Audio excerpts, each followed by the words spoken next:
think as Sheikh Muhammad and Dr. Irshad have said earlier, about the importance of, halal in the life of a Muslim.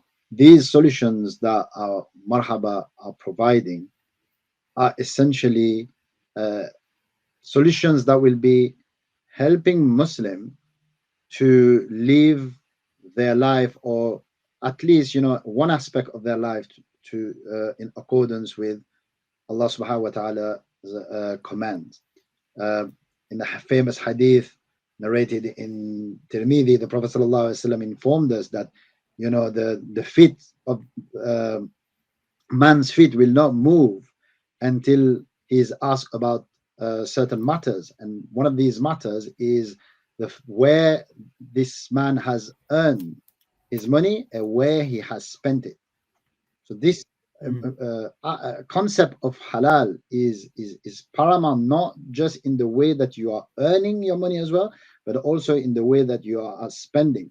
And it's not just something that, I think nowadays, I do understand that there are a lot of negative um,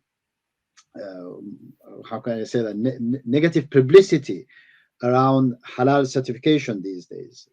People tend Mm, to think that um, Sharia boards are just here, or Sharia scholars are probably just here, to make money, or even, Muslims are here to develop this so-called Sharia compliant product when there's nothing to it, and you can just go and earn your money in a halal way yourself. Why do we need to have, halal product? Why do we need to have Sharia compliant certification, this and that?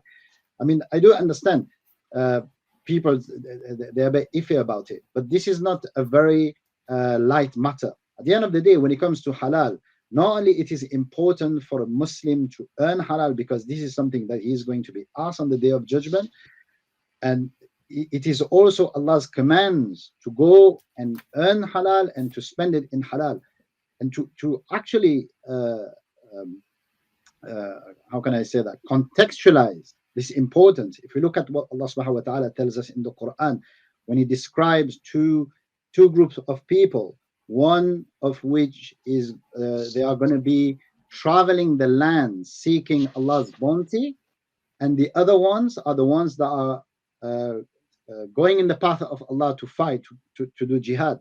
And Imam Qurtubi rahimahullah, he says in the commentary of this verse that the fact that Allah subhanahu wa ta'ala has brought these two categories, one, he mentioned these two categories in the same verse, it tells you how important it is to go and earn halal and spend it in a halal way on yourself and on your family. The fact that Allah subhanahu wa ta'ala is talking about halal earning in the same line, in the same verse as jihad, that just tells you the importance. And it is a struggle. Earning halal and spending halal is a struggle. So we think, mm, oh, halal, halal is a very light word on the tongue, but it is not something that is easy for a Muslim to follow at times.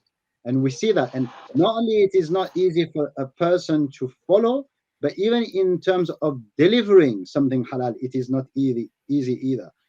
If we look at the industry, when it comes to the halal industry, not just in terms of financial product, but even in terms of food, how many times do we hear stories that are people that are selling meat that is not halal, but they sell it with a label that is halal? And these are not mm, non-Muslims that are doing it. These are Muslims who are doing it. Muslims selling mm, haram meat with the label of halal.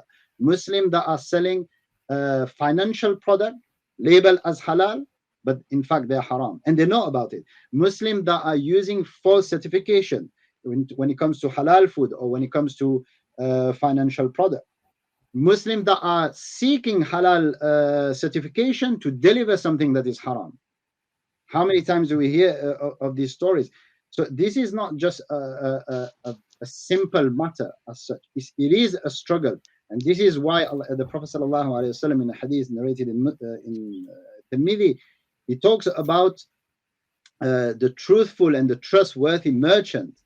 That the truthful and the trustworthy merchant on the day of judgment, he will be among the, I mean, in Jannah he will be among the prophets He will be among the truthful, and he will be among the shuhada, the martyrs, those who died in the path of Allah subhanahu wa ta'ala.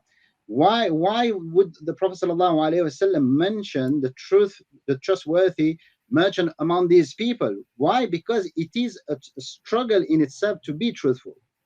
To be a trustworthy person, it is a struggle, and especially when it comes to business, especially when it comes to money, right? Because money in itself, as we know, is a fitna, is a test for the Muslim.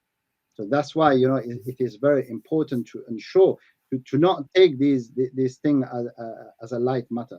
Halal certification is a very important, not only to ensure that you are following Allah's commands, but also because when it comes to financial matters, people, they are not educated. People, they don't know. We live in a very complex financial world where products are not plain vanilla anymore. They're very exotic, and sometimes we don't know what's going on behind the scene, right?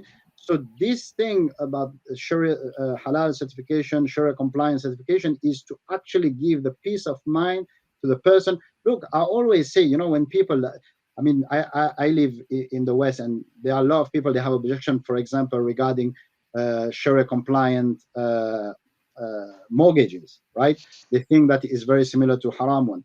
And I always say to people, look, if he has got a certification from reputable scholars, then you got nothing to worry about. On the day of judgment, if Allah subhanahu wa ta'ala, he asks you, you say, Allah, I don't know. It's this scholar who said that it was halal to me. Why do you have to worry about it? Right? So this is something that we have to bear in mind.